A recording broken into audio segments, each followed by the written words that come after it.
اصل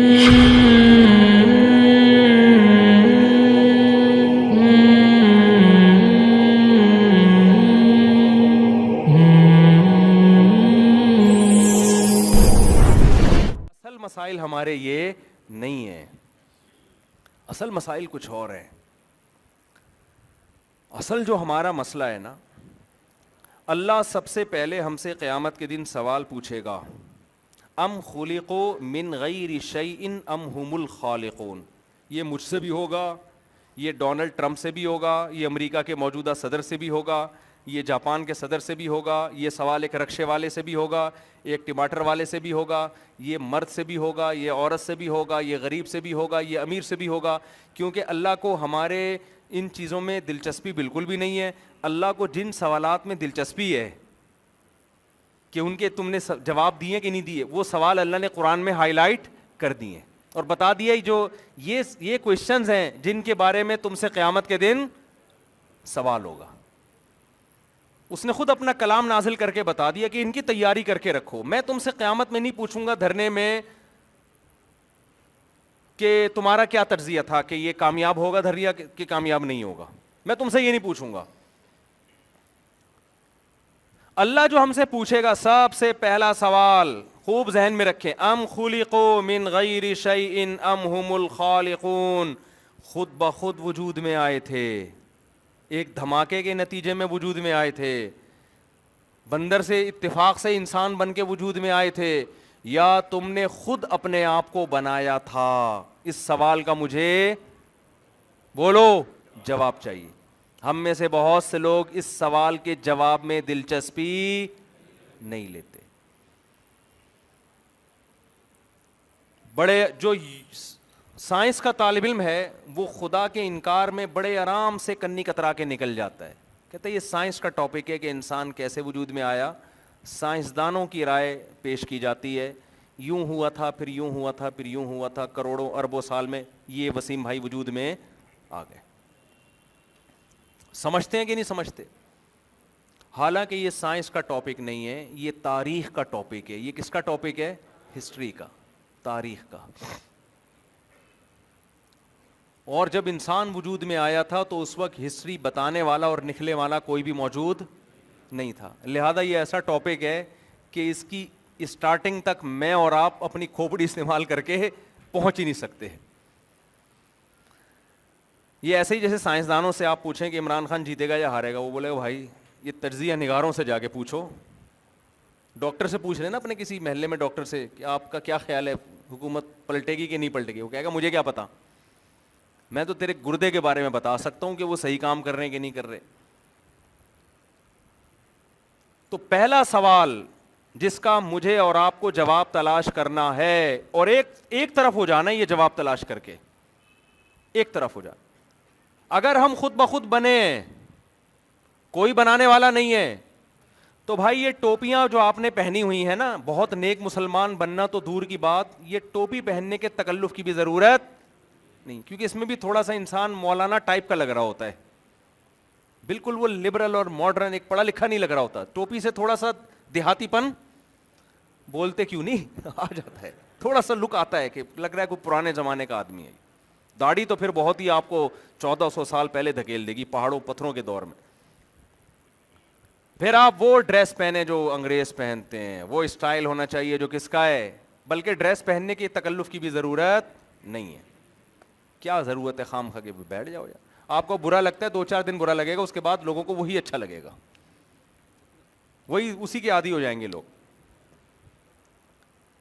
اس سوال کا جواب اللہ پوچھے گا، ام خلقوا من غیر شیء ام هم الخالق. خود سے بنے ہو یا کسی نے بنایا ہے.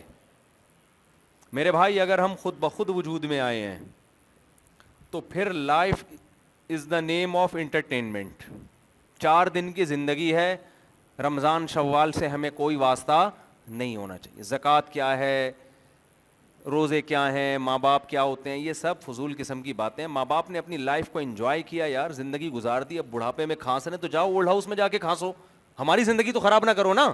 گورے کا جو موقف ہے نا بہت کلیئر ہے. وہ انگریز دور دور چار کی طرح بات کرتا ہے، یار یہ انہوں نے جوانی گزار دی ہے، لائف کو انجوائے کیا، اب جاؤ اولڈ ہاؤس بنے گورنمنٹ نے بنائے تمہارے لیے، کیرم بورڈ کھیلو وہاں جا کے، سنوکر کھیلو جیسے بوڑھے کھیل رہے ہوتے ہیں، ہمیں کھانس کھانس کے پریشان مت کرو، ہمیں ہماری لائف کو انجوائے کرنے دو، کیونکہ life is the name of entertainment, entertainment کا نام ہے، ناچو گاؤ شراب پیو مزے اڑاؤ. لیکن اگر کسی نے بنایا ہے، کسی نے بنایا ہے اور یقیناً بنایا ہے، ایسا حسن اتفاق نہیں ہو سکتا. ایک ایک جانور پکار پکار کے کہتا ہے کہ میں خود سے نہیں بناؤں. مور جب پر پھیلا کے کھڑا ہوتا ہے نا، اس کے پروں میں جو خوبصورتی ہے، اس کے پروں میں جو پینٹنگ ہے، وہ بزبان حال کہہ رہا ہوتا ہے کہ آج تک کوئی قلم ایسا نہیں ہے جو کسی ڈبے میں، کلر کے ڈبے میں ہو اور وہ زمین پہ گر کے ہوا کے چلنے سے خود بخود کروڑوں سال میں اتنا خوبصورت ڈیزائن اس نے بنا لیا ہو. تو میرے پروں میں اتنا خوبصورت ڈیزائن کس نے بنایا؟ وہ پکار پکار کے کہہ رہا ہوتا ہے یہ خود بخود ممکن نہیں ہے، نہیں ہو سکتا. ہمارے ایک دوست ہیں، ہوتے ہیں نا برگر فیملیوں والے، جو ہمیشہ بنگلوں میں ٹائم گزارا ہو، کبھی فطرت کی دنیا انہوں نے دیکھی نہ ہو. میری ان سے پرسوں ملاقات ہوئی تو میرے ساتھ ایک جگہ جانا ہوا تو انہوں نے دیکھا چڑیا نے گھونسلہ بنایا ہوا ہے نا، تنکے لا کے گول. وہ ایسے عجیب آدمی، ان کو یہی نہیں پتا. عجیب سوال سے پتا چلا کہ کراچی میں اس قسم کی چیزیں بھی پائی جاتی ہیں. چڑیا نے گھونسلہ بنایا ہوا ایسے تنکے خوبصورت انداز میں لا کے رکھے. تو مجھے کہنے لگے یار یہ تنکے یہاں لا کے کس نے رکھے ہیں چڑیا کو بٹھانے کے لیے؟ سمجھ میں آ رہی ہے بات؟ ان کو یقین نہیں آ رہا کہ چڑیا خود لا کے رکھ رہی ہے اور اتنے خوبصورت طریقے سے ان کو آپس میں پرو رہی ہے. خود یقین نہیں آ رہا. میں نے کہا بھائی یہ کسی کے سامنے نہیں بول دینا، یہ میرے سامنے آپ نے بول دیا، کس نے لا کے رکھے ہیں، کسی اور کے سامنے نہیں بولنا. وہ فوراً نفسیاتی ہاسپٹل لے جائے گا، سرٹیفکیٹ ڈاکٹر پکڑا دیں گے کہ یہ بندہ کیا ہے، پاگل ہے، یہ پاگل ہے، یہ تھوڑا سا سٹیایا ہوا ہے، اس سے تھوڑا سا بچ کے رہو. اپنے بچوں کو گھر سے باہر نکالا کرو یار، ہم بھاگیں. وہ بچے پتہ نہیں کہاں گئے، پب جی میں لگے ہوئے ہیں، ویڈیو گیم میں لگے ہوئے ہیں، بس فضول قسم کی. خیر گھنٹیاں بجا کے بھاگنا کوئی اچھا کام نہیں ہے. بنٹے کھیلتے تھے، لٹو کھیلتے تھے، مارم پیٹی کھیلتے تھے، پٹو اپ کھیلتے تھے. میں تو ایک دفعہ یوٹیوب پہ دیکھا، میری تو آنکھوں سے آنسو نکل آئے وہ منظر دیکھ کے. پرانے کسی نے ویڈیو لگائی ہوئی تھی کہ بچپن میں کیسے کھیل کھیلے جاتے تھے. وہ سارا بچپن یاد آ گیا. کتنا اچھا کھیلتے تھے یار، ایمپریس کھیلتے تھے، چھپن چھپائی کھیلتے تھے، بھنڈا وہ جو ہوتا تھا نا، اور وہ گلی ڈنڈا کھیلتے تھے، پتہ نہیں کیا کیا کھیلتے تھے. اب تو بچوں نے سب کچھ چھوڑ دیا ہے. بچے ہیں ہی نہیں مارکیٹ میں، ایک آدھ بچے ہوتے ہیں وہ کیا کھیلیں آپس میں بیٹھ کے، بچے ہی نہیں ہو رہے نا. تو ایک آدھ بچے آپس میں کیا کھیلیں گے؟ ہمارے ہاں تو بہن بھائی تھے ماشاءاللہ، کزن کی ایک الگ فوج تھی پوری. پھر گلی محلے کے ہر محلے میں، ہر پڑوس میں اتنے بچے ہوتے تھے، سب مل کے ایک شغل میلہ لگا رہتا تھا ہر وقت. تو میں یہ عرض کر رہا ہوں کہ اللہ نے اپنے ہونے کے دلائل کے قرآن مجید میں انبار لگا دیے کہ میں ہوں. وہ یہ بتا رہا ہے. یہ چڑیا اصل میں ان کو کیوں یقین نہیں آ رہا؟ اس لیے کہ یہ بڑی عقل کے خلاف بات ہے کہ یار ایک جانور، اس میں اتنا شعور. دیکھو چڑیا کے جب انڈے دینے کا ٹائم آتا ہے نا، فرسٹ ٹائم، پہلی دفعہ، اس کو خدا نے یہ شعور دیا ہے کہ تو اب انڈے دے گی، انڈوں پہ تو بیٹھے گی، پھر ان میں سے تیرے بچے نکلیں گے. اس کے لیے تجھے کیا کرنا ہے؟ پہلے سے ایک گھر چاہیے. کس طرح کا؟ ہر پرندہ الگ ڈیزائن کا گھر بناتا ہے جو اس کے بچوں کے لیے سوٹیبل ہوتا ہے. کون سی یونیورسٹی ہے جہاں وہ چڑیا سیکھ رہی ہے بھائی؟ ہے بھائی؟ کیا اس کو اس کی ماں سکھا رہی ہے؟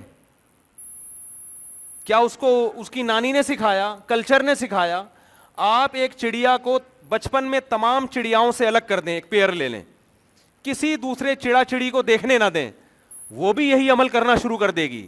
انڈے دینے کا ٹائم آئے گا، پہلے سے تنکے لے کے گھونسلہ بنانا شروع، سوٹیبل جگہ کا انتخاب کرے گی. خرگوش کی مادہ کیا کرتی ہے؟ جب بچے دینے کا ٹائم آتا ہے، اپنے پورے جسم کے بال جھاڑ کر ایک کارپیٹ بچھا دیتی ہے بچوں کے لیے. اس پہ بچے تھے. ہمارے ایک دوست نے تجربہ کیا, خرگوش پالتے تھے, وہ کہتے ہیں میں نے تجربہ یہ کیا کہ یار یہ خرگوشنی سیکھتی کہاں سے ہے یہ عمل. کہہ رہے میں نے کیا کیا, بچپن میں ہی ایک نر مادہ خرگوش کو باقی خرگوشوں سے الگ کر دیا کہ ان کو ماحول دیکھنے ہی نہ دو, ان کو ماحول سے متاثر نہ ہونے دو, انہیں کسی خرگوش سے سیکھنے کا موقع نہ دو. کہہ رہے کمال کی بات یہ کہ جب ان کی ولادت کا وقت آیا, اس نے اپنے بال جھاڑ کے زمین پہ بچھا دی. آپ کے لیے یہ عمل معمولی ہے, آپ کہتے ہیں نیچرل ہے, نیچرل.